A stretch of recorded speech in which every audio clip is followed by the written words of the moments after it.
I've been attached with the feeling of waking up with you by my side.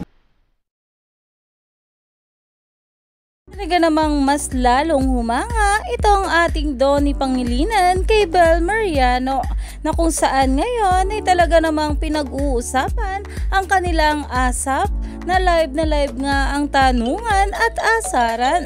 At narito na nga guys, sa pag-uusapan natin ang isang katanungan nga ng ating Donnie na talaga namang masaya ang lahat sa naging kasagutan ni Bel Mariano. What can you say are you most proud of as a woman? Wow. Thank you for that wonderful question. Wow!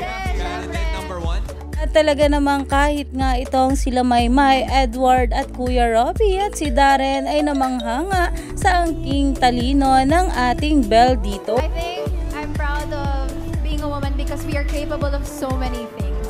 Like multitasking. Like what? Multitasking. Diba isa sa mga, yes. Dahil talaga namang itong ating Belinda ay beauty and brain talaga. Kaya naman mas lalo ngang nahulog dito itong ating Donnie Pangilinan at proud na boyfriend nga siya para sa kanyang Tink. Kaya naman umani nga agad ito ng maraming komento at pinag-uusapan na. Stay tuned lang tayo for more update kila Donnie at Bel sa mga susunod pa na ayuda. Dahil marami pa talaga tayo ang dapat abangan ngayong araw sa ating couple.